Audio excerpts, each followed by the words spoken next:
এসে স্পর্শীর দিকে তাকিয়ে বলল, তোমার বরটা আসলেই বউ পাগল। এমিলি সাদা শাড়ি পরে সাংবাদিকদের সামনে বসে কাঁদছে। কিছুক্ষণ আগে তার প্রাণের স্বামীর দাফন কাজ সম্পূর্ণ করা হয়েছে। রাজনীতিবিদরা দলে দলে এসে তাকে সান্ত্বনা দিয়ে যাচ্ছে। এই সুযোগে সাংবাদিকরাও ঘুরিয়ে পেঁচিয়ে প্রশ্ন করে যাচ্ছে। চতুরতার সঙ্গে কখনো সে সেসব প্রশ্নের উত্তর দিচ্ছে, কখনো বা এড়িয়ে যাচ্ছে। লাইভ দেখাচ্ছে সেই দৃশ্য। ভিডিওটা দেখিয়ে কাফি ড্রাইভ করতে করতে বলল, কে মেরেছে, কেন মেরেছে জেনেও এমিলির অভিনয় দেখে আমি অবাক না হয়ে পারছি না। রুদ্র একথা জবাব দিল না। সে এক মনে বাইরের দিকে তাকিয়ে ভাবছে। রুদ্রের থেকে জবাব না পেয়ে কাফি গলা পরিষ্কার করে পুনরায় বলল, অভিনয় করে কাঁদলেও চোখের পানি সত্যি মনে হচ্ছে। কান্না করার জন্য চোখে কিছু দিয়েছে নাকি? রুদ্র এবারও নিশ্চুপ। তবে বিধবা সাজে কিন্তু ভালোই দেখাচ্ছে এমিলিকে, তাই না স্যার?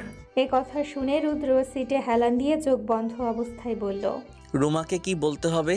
আজকাল বাইরের মেয়ের দিকে নজর দিচ্ছ। সরি স্যার, এই ভুল আর কখনো হবে না। এ কথা বলে কাফি সেই যে মুখ বন্ধ করলো, অকারণে আর একটাও বাড়তি কথা বলল না। গাড়ি চলছে নিজ গতিতে। হঠাৎ রুদ্র গাড়ি থামাতে বলে চট করে গাড়ি থেকে নামলো।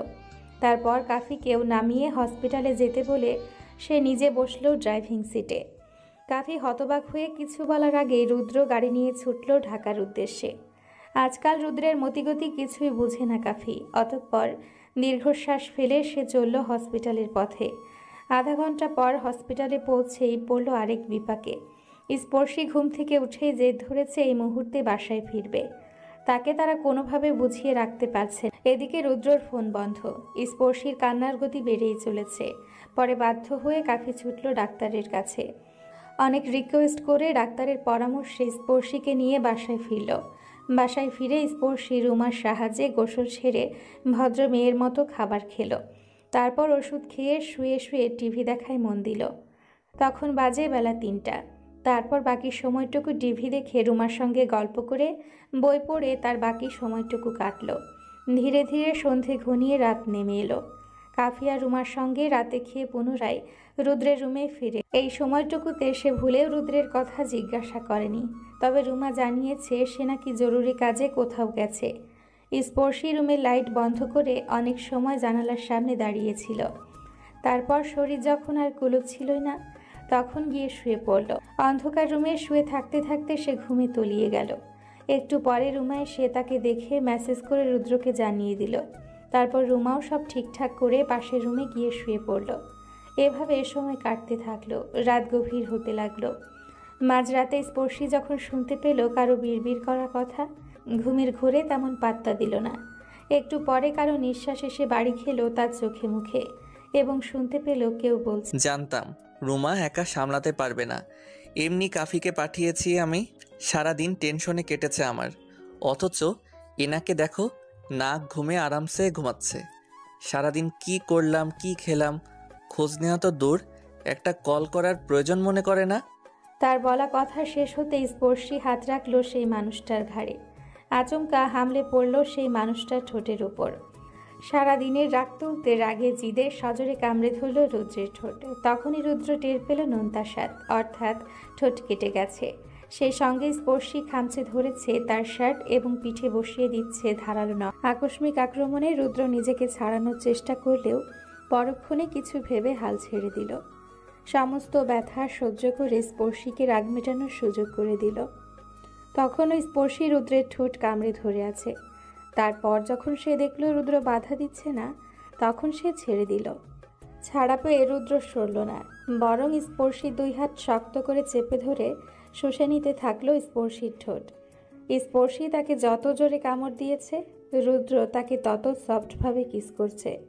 বেশ কয়েক মিনিট এমন অত্যাচার করার পর রুদ্র তাকে ছেড়ে পাশে শুয়ে পড়ল। স্পর্শী হাঁপাচ্ছে, জোরে জোরে শ্বাস নিচ্ছে। আচমকা একটা কথা মনে হতে স্পর্শীর গা গুলিয়ে উঠল। ঘৃণায় চোখ মুখ কুঁচকে নিল। পাশ ফিরে বিরক্তির নজরে তাকায় রুদ্রের দিকে। রুদ্রের ঠোঁটে রক্ত ছিল। সেই রক্ত কোথায় গেল? বোধহয় ওর পেটেই গেছে। এ কথা ভেবে ছি ছি করে ওঠার আগে রুদ্র হ্যাচকা টানে তাকে বুকের ওপর ফেলল। অতঃপর বৃদ্ধাঙ্গুল দিয়ে আলতো করে মুছে নিল স্পর্শীর রাত ভেজা ঠোঁট। তখনও তার ওষ্ঠকোণে দুষ্টু হাসি, মনে দুষ্টু ভাবনা। ঠোঁটে রুদ্রের ছোঁয়া পেয়ে স্পর্শী ভীষণ বিরক্ত হলো। ঝামটা মেরে হাতটা সরিয়ে দিয়ে উঠতে চেষ্টা করলো। তখন রুদ্র তার কোমর চাপটে কামড়াকামড়ি না করে ডিপলি কিস চাস বললেই হতো, না করতাম নাকি? তুই বল, একমাত্র বউয়ের আবদার অপূর্ণ রাখতে পারি? তুমি আসলে অসভ্য। ছাড়ো ছাড়ো বলছি। অসভ্যের দেখেছিস কি? এই পথের যাত্রা কেবল শুরু। উফ, অতিরিক্ত কথা বলো তুমি। রাগের মাত্রা হাই ভোল্টেজে কেন বলবি তো নাকি? রাগ করবো কেন? খেয়ে আর কাজ নেই আমার? তাহলে চল আমার শখটা পূরণ করেই ফেলি। কোন শখ? আমার শখ আমার বেডরুম ভর্তি বউ আর ড্রয়িং রুম ভর্তি ছানাপোনা থাকবে। তাদের নিয়ে একসঙ্গে ঘুরতে বের হব, সুখে দিন কাটাবো। কত মজা হবে। তারপর এতগুলো বাচ্চা পয়দা করার পর তোমার শত্রুরা তোমাকে মেরে রাস্তায় ফেলে যাবে। তোমার অবর্তমানে তারা গাছতলায় গিয়ে আশ্রয় নেবে, ক্ষুধার তাড়নায় কাঁদবে, আর বউগুলো নিজ স্বার্থে জীবনসঙ্গী খুঁজে ভেগে যাবে। পরিশেষে তোমার ছানাগুলো রাস্তায় রাস্তায় ভিক্ষা করে খাবে, টোকাই উপাধি পাবে। দারুণ হবে না? ধুর, দিলি তো আমার শখের 12টা বাজিয়ে। যা সত্যি তাই তো বললাম। ধন্য করলি। তা হাতের কি অবস্থা এখন? ব্যথা আছে? জেনে লাভ নেই, বাদ দাও।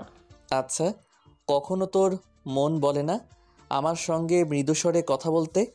সারাদিন পর বাসায় ফিরে যদি বউ খ্যাচ করে, তাহলে কার ভালো লাগে? যে আমার নয় তার সঙ্গে কি ভালো কথা থাকতে পারে? আমি তোর না তো কার? কবুল বললেই কেউ হওয়া যায় না। এই, কেউ বলতে আসলে কি বোঝাচ্ছিস? স্পষ্ট করে বল। আপন মানুষ, একান্ত নিজের মানুষ। মন চাইলে শুধু আপন নয়, প্রাণপ্রিয় ও হওয়া যায়। এজন্য নিজেদের আগ্রহ থাকা লাগে, যেটা তোর নেই। হবে কি না তাও সন্দেহ। আচ্ছা, আমাকে এটা বল, আমরা কি ঝগড়াই করে যাব আজীবন? এভাবে আর কতদিন? আমাদের সম্পর্কটা স্বাভাবিক করা যায় না? আসলেই কি যায় না?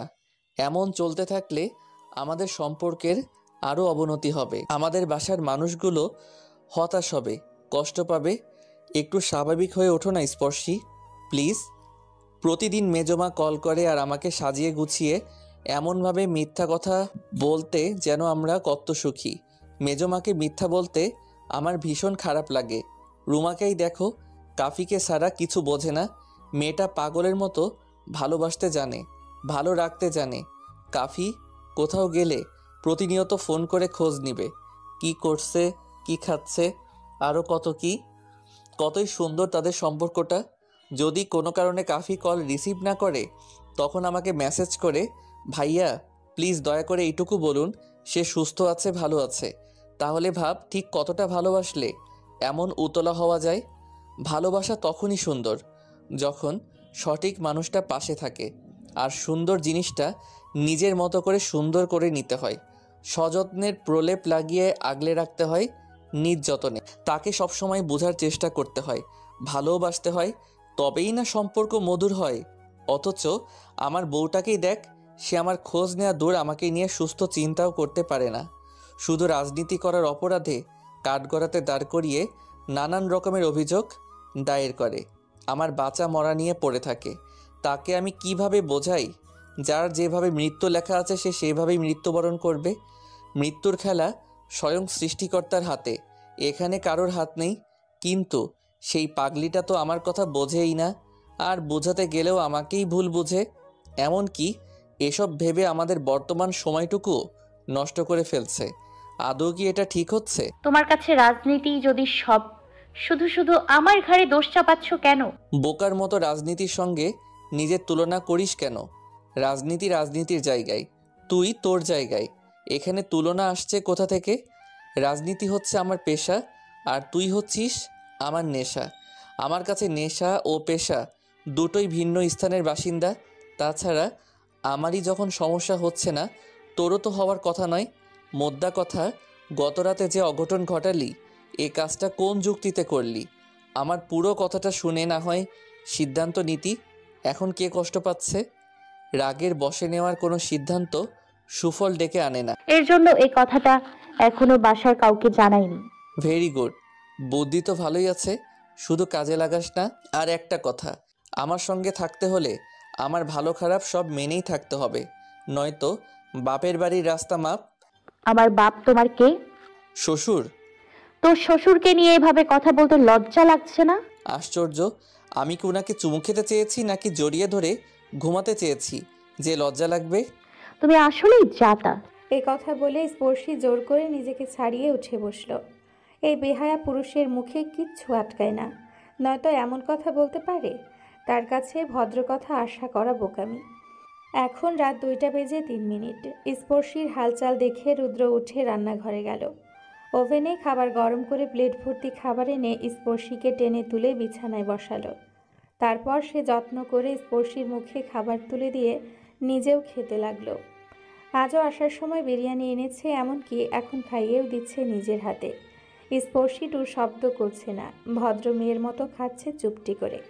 খেতে খেতে গত রাতের কথা ভেবে আপন মনে ওর অশ্রু ঝরতে লাগলো। আফসোস করতে থাকলো মনে মনে। প্রিয় অপ্রিয় যেই হোক, কারো মুখের খাবার ছুঁড়ে ফেলা উচিত নয়, অথচ সে রাগের বশে গতরাতে তাই করেছে। তখন রুদ্র চাইলে তাকে লাগাতার থাপ্পড় মেরে থামাতে পারত, কিন্তু এখন অবধি ছাড় দিয়েই যাচ্ছে রুদ্র। তবে খাবার ছুঁড়ে ফেলার অন্যায় আর কখনো করবে না সে, কখনো না। তাকে কাঁদতে দেখে রুদ্র লোকমা দিতে গিয়েও থেমে গেল। তারপর স্বাভাবিকভাবে জিজ্ঞাসা, খেতে ইচ্ছে করছে না বললেই হয়, বোকার মতো কাঁদছিস কেন? এ কথার জবাব দিল না স্পর্শী। অনেক কষ্টে খাবার গিলে উচ্চারণ করলো, সরি। সরি কেন? গত রাতে খাবার নষ্ট করেছি, এটা করা উচিত হয়নি, আর এমন করব না, প্রমিস। এভাবে যদি আমাকেও একটু বুঝতি তাহলে। আমি চাওয়াটা কি খুব বেশি? আমি তোমার সঙ্গে থাকতে চাই বলেই তোমার সুরক্ষার জীবন চাই। তুমি কেন বুঝছো না রাজনীতিবিদদের জীবন কতটা ঝুঁকিপূর্ণ? আজ রাতে তুমি তোমার অধিকার বুঝে নাও, আর রাজনীতি এসব ছেড়ে দাও। লাভ নেই, একবার দলে নাম উঠে গেলে সেখান থেকে ফেরা মুশকিল। আর এসব চিন্তা করতে কে বলেছে তোকে? তোর দায়িত্ব আমাকে ভালোবাসা। তুই তোর দায়িত্বে অটল থাক, বাকিটা আমি বুঝে নিব। এ কথা বলে রুদ্র খাবার শেষ করে প্লেট রেখে ফিরে এলো। তারপর কেউ আর কোনো কথা বাড়ালো না। দুজন দুপাশে ফিরে শুয়ে পড়ল। সময় গড়ায় সঙ্গে সঙ্গে তাদের চোখেও ঘুম নেমে এলো। পরের দিন সকালে স্পর্শী ঘুম থেকে উঠে ফ্রেশ হয়ে রুম থেকে বের হলো। রুমা বোধহয় আগেই ঘুম থেকে উঠে গেছে। সে ড্রয়িং রুম পেরিয়ে রান্নাঘরের দিকে পা দিতে দাদিমাকে দেখে চমকে উঠল। দাদিমা চা খেতে খেতে রুমার সঙ্গে কথা বলছে। দাদিমাকে দেখে স্পর্শী দৌড়ে গিয়ে দাদিমাকে জড়িয়ে ধরল। খুশিতে দাদিমার গালে কয়েকটা চুমু দিয়ে খিলখিল করে হেসে উঠল। দাদিমা নাতনির হাতে থাবা মেরে মুখ ঝামটা মেরে বললেন, সারা রাতে স্বামীর আদর খাইয়া এখন আইসো পিরিত দেখাইতে সরসর করতেছি। বুড়ি যেই স্বামী দিস সেই আদর করে না, খালি ধমকের উপরেই রাহে। এক ফোটাও ভালোবাসে না আমারে। এই স্বামী লাগবো না, তুমি এই দারে হাতে বেচা নতুন স্বামী আইনা দাও। এ কথা বলে স্পর্শী পুনরায় খিলখিল করে হাসতে লাগলো। নাতনির কথা শুনে দাদিমা হেসে উঠে নাতনিকে জড়িয়ে ধরলেন। রুমা রান্নাঘরে দাঁড়িয়ে তাকিয়ে আছে স্পর্শীর হাসি মুখের দিকে। এই বাসায় এসে স্পর্শী হেসেছে বলে মনে হয় না, অথচ দাদিমাকে পেয়ে কত খুশি সে। তার এই হাসি ফিরিয়ে আনতে রুদ্র তার কাজ সেরে ঢাকা গিয়ে দাদিমাকে নিয়ে এসছে। তবুও এই মেয়ের কত অভিযোগ রুদ্রের প্রতি। দাদি নাতনির গল্পের শেষ নেই। তারা সোফায় বসে গল্প করেই যাচ্ছে। স্পর্শী কাশিম বয়রা থেকে শুরু করে চেনা পরিচিত সকলের খোঁজ নিচ্ছে। এক পর্যায়ে কথায় কথায় স্পর্শী দাদিমাকে জড়িয়ে ধরে অভিমানী সুরে বলল, জানো এখানে একটুও ভালো লাগে না। তুমি এসে খুব ভালো করেছো। যাওয়ার সময় আমাকেও নিয়ে যাবে।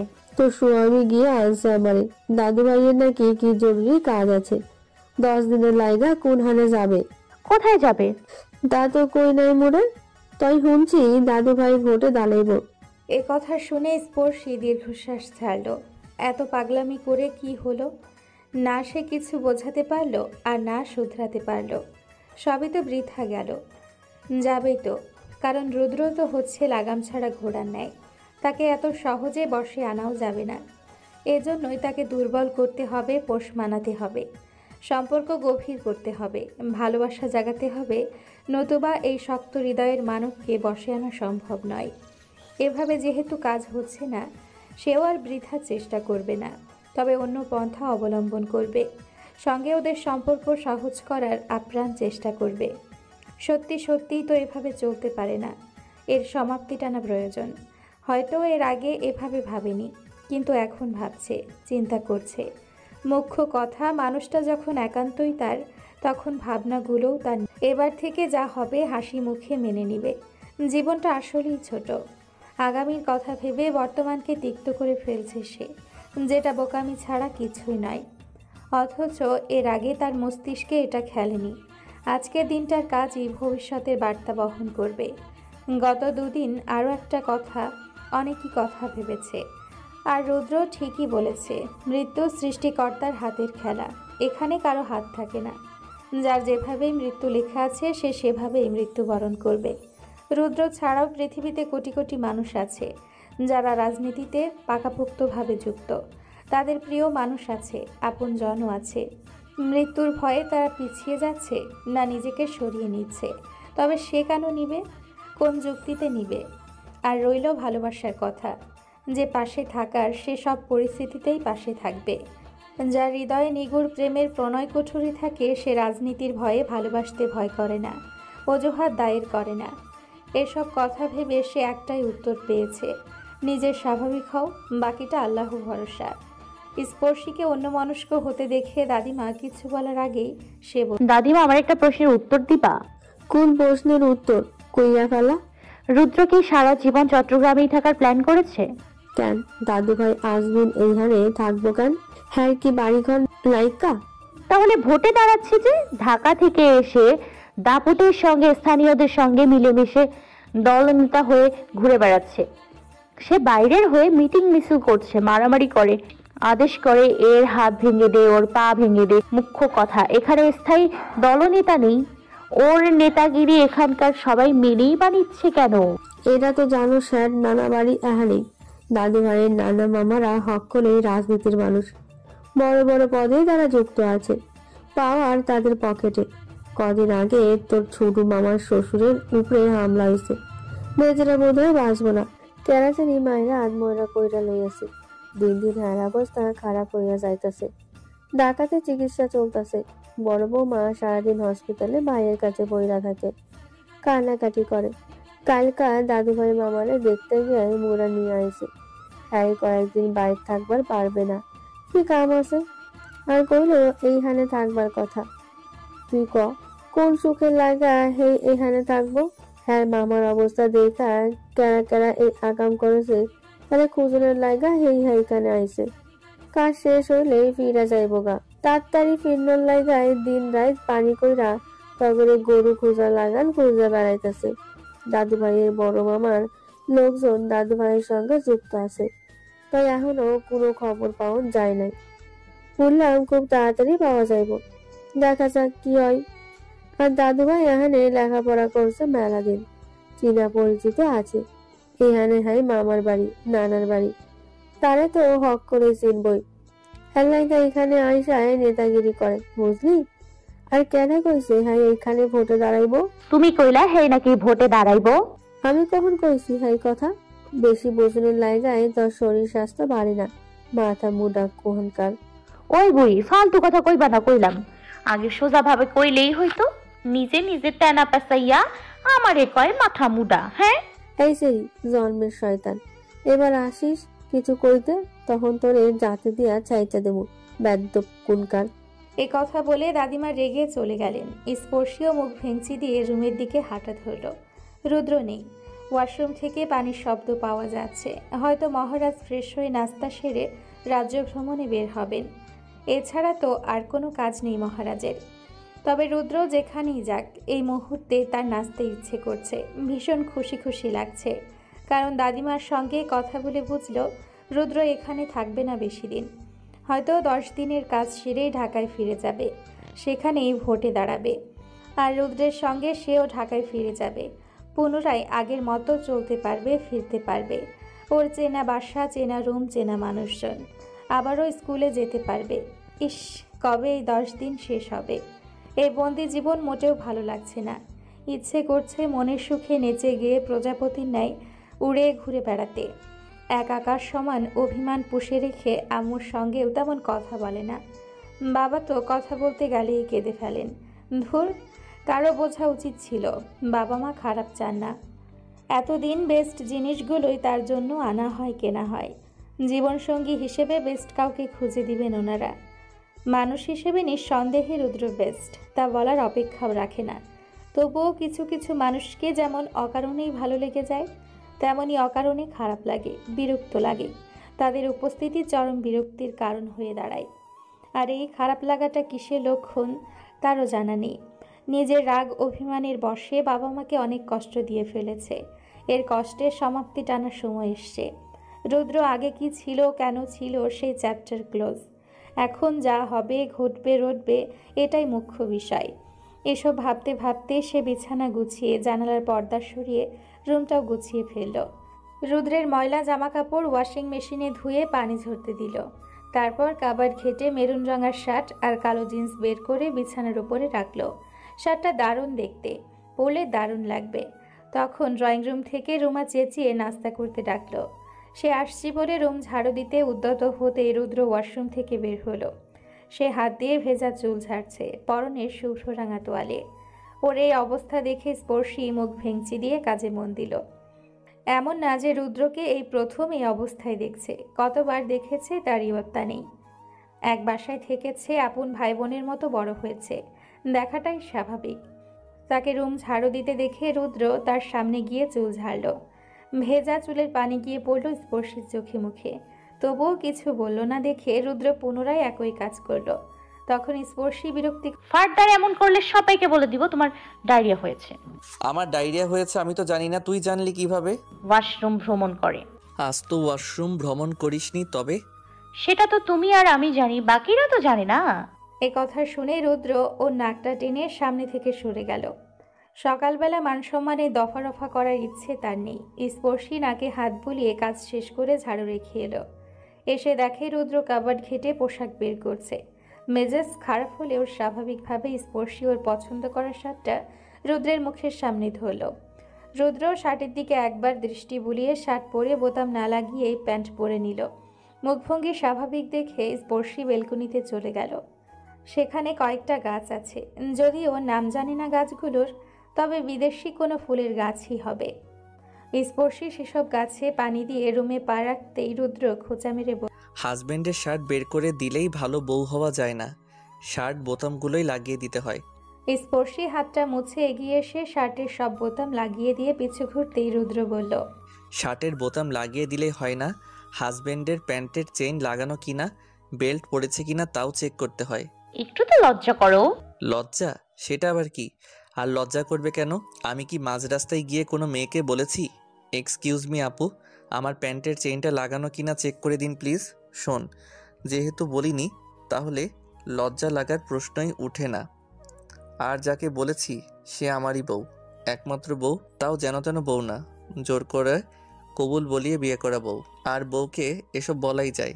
এমন কথা শুনে স্পর্শী বিরক্ত মুখে দাঁড়িয়ে রইল।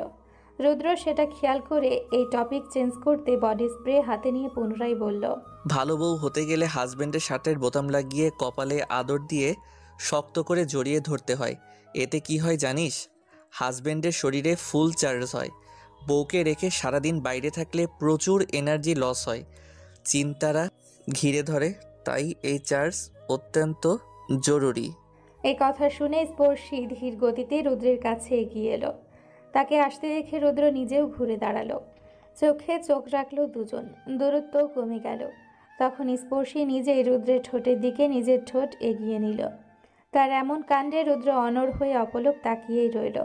ওষ্ঠকোণে দুষ্টু হাসি। তাকে এভাবে তাকাতে দেখে স্পর্শী লাজুক হেসে এক হাত রাখলো রুদ্রের চোখের উপর। তারপর রুদ্রের কানে কানে আদুরে কণ্ঠে বলল, তোমার জন্য সারপ্রাইজ আছে, আমি না বলা অবধি চোখ খুলবে না প্লিজ।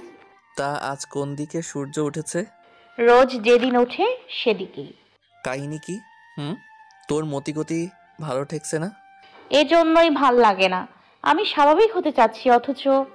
Okay okay sorry. চোখ খুলবে না, আমি এক্ষুনি আসছি, দাঁড়াও। এ কথা শুনে রুদ্র সেভাবেই চোখ বন্ধ করে দাঁড়িয়ে রইল। একটু পরে স্পর্শী বলল, হাতটা বাড়াও। রুদ্র হাতটা বাড়িয়ে দিতেই হাতে কিছু একটা পেল।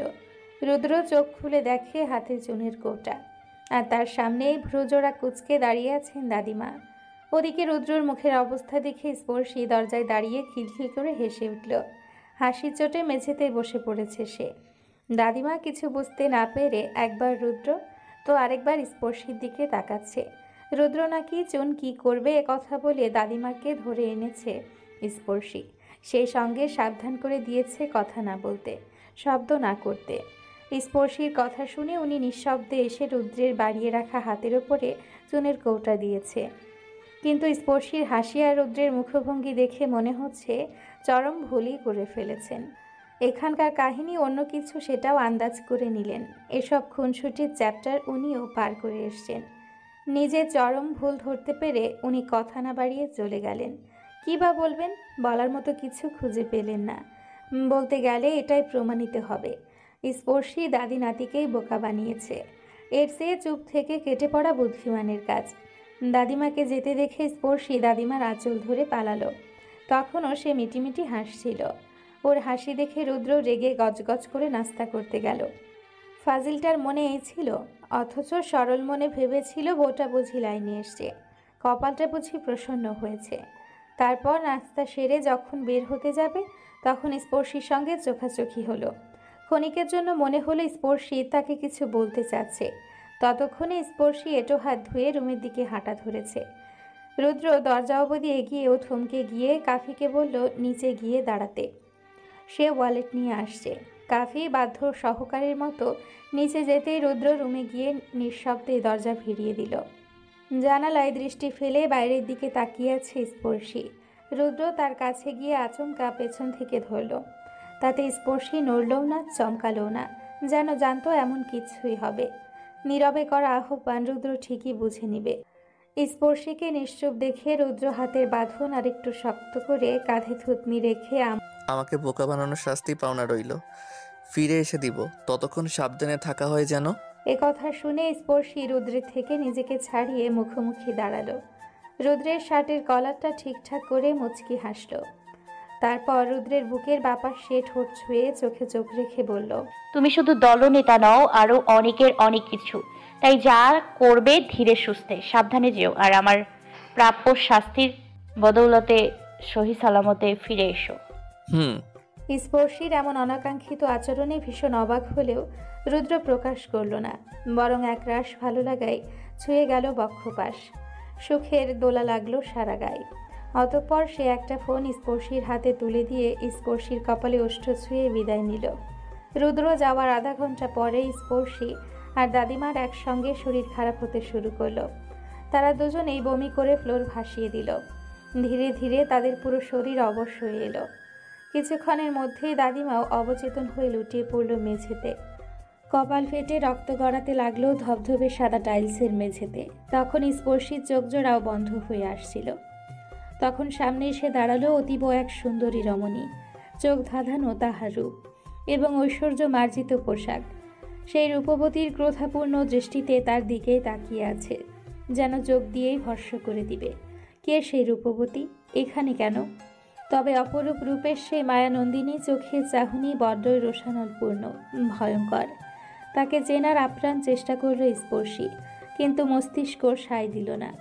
স্পর্শী চেতনা ধরে রাখার চেষ্টা করেও ব্যর্থ হলো। তখন কেউ তার পেটের সজোরে এক লাথি বসালো। পরপর 3 বার লাথির চোটে সে পেট চেপে ধরে মা মা করে চেঁচিয়ে উঠল। করুণ সুরের সেই মমতাময়ী ডাক ধাক্কা খেল ড্রয়িং রুমের আনাচে কানাচে। অসহ্য ব্যথায় চিৎকার করতে থাকলো সে। তখন পুরুষালী শক্ত হাতের বিশ্রী স্পর্শে তার শরীর গলিয়ে উঠল। গলগল করে বমি করে ফেলল কারো ডান হাতের ওপর। তখন সে অচেনা পুরুষ সজোরে এক থাপ্পড় বসিয়ে দিল তার গালে। মনের রাগ মেটাতে শক্ত হাতে গলা চেপে ধরে শ্বাসরোধ করল। শ্বাস নিতে না পেরে সে কাটা মুরগির মতো ছটফট করতে লাগলো। হাত পা দাপিয়েও কাজ হলো না। তার অবস্থা দেখে কেউ বিশ্রী গালি দিচ্ছিল, লাথি মারছিল তলপেটের ওপর। স্পর্শী আর সহ্য করতে পারল না। তার ডাগর ডাগর নেত্রজোড়া আপনা আপনিই বুঝে এলো। তবে আপ্রাণ চেষ্টা করেও মুখে উচ্চারণ করতে পারলেও সে মনে মনে একটি কথা একাধিকবার, রুদ্র বাঁচাও। রুমা গুনগুন করে গান গাইতে গাইতে রান্নাঘরে মাংস কষাতে ব্যস্ত। আজকে সে হরিণের মাংস রান্না করছে, সুন্দরবনের চিত্রা হরিণ। চিত্রা হরিণ দেখতে যেমন নজরকাড়া, মাংস তেমন সুস্বাদু। সে মাসখানেক আগে খেলেও স্বাদ যেন মুখে লেগে আছে। আজ বিশেষ অতিথি এসছে, সে নিজের হাতে হরিণের মাংস রান্না করে তাদের খাওয়াবে। এসব ভেবে তার মুখে হাসি ফুটল। রান্নার ঘ্রাণ ছড়িয়ে পড়েছে চারদিকে। মনে হচ্ছে রান্নাটা দারুণ টেস্টি হবে। যদিও তার রান্না খেয়ে কেউ খুদ বের করতে পারে না পাক্কা শেফ কিনা, তাই সে মাঝারি আঁচে মাংস কষিয়ে পরিমাণ মতো পানি দিয়ে ঢেকে মাংস সিদ্ধ করতে দিল। তারপর অন্য চুলায় চায়ের পানি বসিয়ে ড্রয়িং রুমে উকি মেরে এলো। ড্রয়িং রুমের অবস্থা দেখে মিটিমিটি হেসে 2 কাপ চা বানিয়ে সেদিকেই পা বাড়ালো। মুখ ভর্তি হাসি তার। শ্যামবনের মুখশ্রী খুশিতে ঝলমল করছে। আসন্ন সুখবরে ষোড়শী কিশোরীর ন্যায় চঞ্চল তার মন প্রাণ। ড্রয়িং রুমে গিয়ে সেন্টার টেবিলের ওপর চায়ের কাপটা রাখলো। মুখে তৃপ্তির হাসি। কতদিন পর ছোট ভাইকে দেখছে। বোনকে দেখে মাসুম এক গাল হেসে কুশল বিনিময় করে জড়িয়ে ধরল। ইচ্ছে থাকলেও সে এসে বোনকে দেখে যেতে পারে না, কারণ এই না পারার পেছনে মস্ত বড় হেতু রয়েছে। নিজ নিজ স্বার্থ লুকায়িত, আর স্বার্থ হচ্ছে মোটা অঙ্কের টাকা। তারা 2 ভাই বোন মোটা অঙ্কের টাকার বিনিময়ে পরিকল্পনা মাফিক এখানে এসছে, যদিও একথা কেউ জানে না। 8 মাস আগে টাকার বিনিময়ে একটা দায়িত্ব অর্পণ করা হয় তাদের ওপর। মাসুমের দায়িত্ব রুদ্রের প্রতি নজর রাখা, আর রুমার দায়িত্ব কাফিকে প্রেমের জালে ফাঁসিয়ে বিয়ে করা। রুমা সেই কাজ দায়িত্বের সাথেই সম্পূর্ণ করেছে। নিজেকে এতিমের পরিচয় দিয়ে সত্য গোপন করে কাফির বিশ্বাস অর্জন করেছে। রুদ্রের কাছে ভালো মানুষের মুখোশ পরে এই অবধি এসছে, কিন্তু মাসুম রুদ্রের ওপরে নজর রাখতে গিয়ে খোঁজ পায় স্পর্শীর। ঠিক পুতুলের মতো দেখতে মেয়েটার বাঁকানো শরীরটা প্রবলভাবে তাকে আকৃষ্ট করে। কাম স্পৃহা জেগে ওঠে। মরিয়া হয়ে যায় পুতুলটাকে একবার হলেও ছুঁয়ে দেখার। দিনে দিনে তার মনোবাসনা দৃঢ় হতে থাকে, কিন্তু ছুঁতে গেলে রুদ্রের মুখোমুখি হতে হবে। আর রুদ্রের নজরে পড়া মানে তার পরিকল্পনা ভেস্তে যাওয়া। তার পরিকল্পনা ভেস্তে যাওয়া মানেই প্রাণ খোয়ানো। তাই মিথ্যা কথার রস ঢেলে কৌশলে সেই স্পর্শীর সঙ্গে সম্পর্ক গড়েছিল। উদ্দেশ্য হাসিলের অনেকখানি পথ এগিয়েও ছিল, কিন্তু রুদ্র এসে সব বানচাল করে দিল। সেদিন যদি আর কিছুক্ষণ পর রুদ্রের আগমন ঘটত, তাহলে সে উদ্দেশ্য সফল করে ফেলত। আর পরিকল্পনা মাফিক পরদিন সকালে জনপ্রিয় পত্রিকার পাতায় বড় করে ছাপা হতো, তুখোড় রাজনীতিবিদ রুদ্র রাজের বোন ধর্ষণ। কিন্তু আফসোস, সেসব কিছুই হলো না। পূর্বের কথা ভেবে মাসুম চায়ের কাপ নিয়ে আশেপাশে তাকালো। বিলাসবহুল ফ্ল্যাটটা বেশ বড়, নজর কাড়াও বটে। ফ্ল্যাটের ডেকোরেশন দেখে মনে হচ্ছে নামিদামি লোক থাকে এখানে। হঠাৎই তার মনে হলো ড্রয়িং রুমে আরেকজন নেই। অপরূপ সৌন্দর্যের রমণী অনুপস্থিত এখানে। মাসুম সামনে এগিয়ে দেখে সেই রমণী রুদ্রের বেডরুমে কী সব খোঁজাখুঁজি করছে, কিন্তু যেটাতে হাত দিচ্ছে শব্দ করে সাইরেন বেজে উঠছে, নতুবা পার্স যাচ্ছে। বেশ কয়েকবার চেষ্টা করে বিরক্ত হয়ে বাংলা ইংলিশ মিলে গালি ছুটছে সেই রমণী। এত কষ্ট করে এসে যদি কাজের কাজ নাই হয়, তাহলে কেমন লাগে? রুদ্র ভীষণ চতুর বলে এই ব্যবস্থা করেছে, যাতে প্রয়োজনীয় ডকুমেন্ট হাত বদল হতে না পারে। এ কথা ভেবে উনি ছোট্ট ডয়ারে হাত রাখতে পুনরায় সাইরেন বেজে উঠল। এভাবে সাইরেন বাজতে সাইরেন বেজে উঠেছে যেহেতু আর টাচ করিয়েন না। কেন? আশেপাশে কেউ শুনে ফেললে বিপদে পড়ে যাব। মাসুমের কথা শুনে সেই রমণীর মেজাজটা বিগড়ে গেল। সে বিশ্রী গালি দিয়ে বসলো মাসুমকে। এই অকর্মাটাকে রুদ্রের রুমের সব পার্স জানতে বলেছিল, অথচ দুজন গায়ে হাওয়া লাগিয়ে ঘুরে বেড়াচ্ছে। একজন রান্নাঘরে পড়ে আছে, আর আরেকজন স্পর্শীর শরীর হাতাতে ব্যস্ত, যেন ওদেরকে এসব করতে মোটা অঙ্কের টাকা দেওয়া হয়। নিজের রাগ সামলাতে না পেরে উনি হাতের কাছে থাকা ফুলদানিটা ছুঁড়ে মারলেন। সেটা গিয়ে লাগলো রুমার কপালে। সে আহ শব্দ করে কপাল চেপে ধরে সেখানেই বসে পড়ল। মাসুম জলদি ফার্স্ট এইড বক্স খুঁজে এনে বোনের কপালে ড্রেসিং করে ব্যান্ডেজ করে দিল। তবে মাসুম মনে মনে এর প্রতিশোধ নেওয়ার ওয়াদা করে ফেলেছে। এই মহিলা মানুষ মনে করে না তাদের, যখন তখন জঘন্য ভাষায় দুর্ব্যবহার করে। ম্যাম রেগে আছে দেখে রুমা ভয়ে ভয়ে জিজ্ঞাসা করে, স্পর্শীরা কি ড্রয়িং রুমে পড়ে থাকবে ম্যাম? কেউ আসলে সন্দেহ করতে পারে। এক কাজ করো, মুরগি কেটে টুকরো করে ফ্রিজে ঢুকিয়ে দাও, আর মাশরুম পড়শিকে রেপ করে ছাদে নিয়ে গিয়ে ছাদ থেকে ফেলে দাও। এদেরকে বাঁচিয়ে রাখার মানে ঘোর বিপদ। তাছাড়া কোথায় যেন শুনেছিলাম সত্যর শেষ রাখতে নেই। ওদের যে অবস্থা, কয়েক ঘন্টা এভাবে পড়ে থাকলে এমনিতেই মারা যাবে। মেয়ে মানুষের জান কই মাছের প্রাণ। তোমার মতন গাধীর কথা শুনে বিপদ ডাকতে পারবো না আমি। আর কত কথা না বলে যা বললাম করো। তোমার আজাইরা বকবক শোনার জন্য মাসে মাসে এত টাকা দেওয়া হয় না। উনি উক্ত কথার রাশ টানতেই ওনার ফোনে রিংটন বেজে উঠল। সেভ নাম্বারের নাম দেখে ভ্রু কুঁচকে তাকিয়ে রইল। মেয়েটা চরম বেয়াদব। দলের খাতিরে সম্ভবত 2বার কথা হয়েছে, কিন্তু এই মুহূর্তে কল দেখে ব্যাপারটা ভাবাচ্ছে খুব। উনি ভাবনায় ছেদ ঘটিয়ে বিরক্তির সাথে কল রিসিভ করল। তখন কারো অট্ট হাসি কানে এসে বিঁধল। তার বিরক্তির ক্ষীণমাত্রা তরতর করে বেড়ে গেল।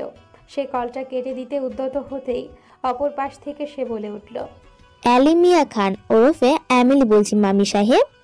আহারে, এবারেও আপনার প্ল্যানে ধাপ্পা। কিছু বলার থাকলে বলো, নয়তো ফোন রাখো। আপনার জমদূত দোরগোড়ায় পৌঁছে গেছে। প্রাণে বাঁচতে চাইলে পালিয়ে যান। মানে? রুদ্র গাড়ি ঘুরিয়ে বাসার দিকেই আসছে। বাঁচতে চাইলে গা ঢাকা দেন, নয়তো কি হবে আশা করছি বলতে হবে না। হা হা হা হা। এ কথা বলে এমিলি কল কেটে অট্ট হাসিতে ফেটে পড়ল। এমন কাঁচা কাজ এই মহিলার দ্বারাই সম্ভব। এমিলি মিথ্যে বলছে বলে মনে হলো না, তাই